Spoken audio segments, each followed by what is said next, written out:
walking into this home, you got a little flex room here that could be used as a bedroom, an office, or as a playroom.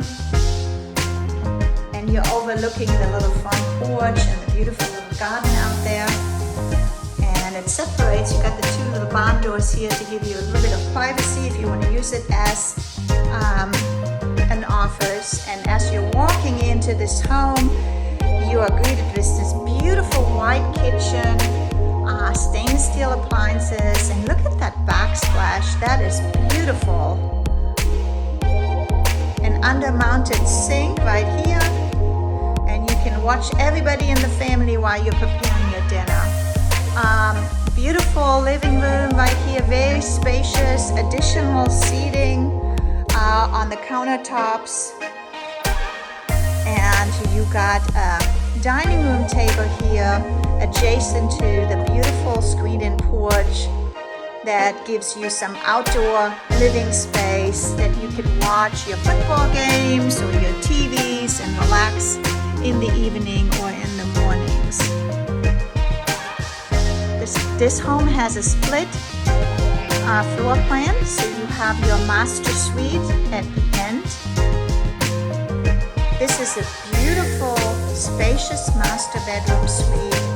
You could add a sitting room if you like. And you got a nice size bathroom, this his and her sink, quartz countertop,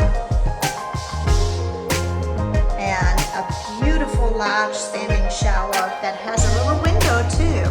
I like having windows in the bathrooms. The walk-in closet is really spacious.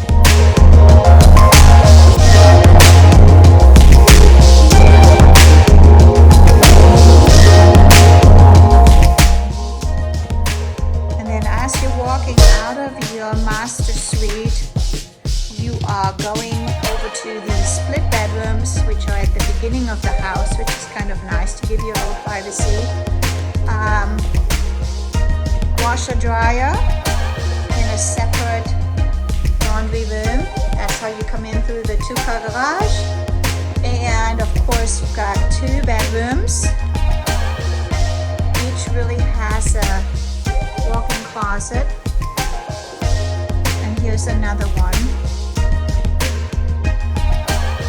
And those two bedrooms are sharing a bathroom with a tub.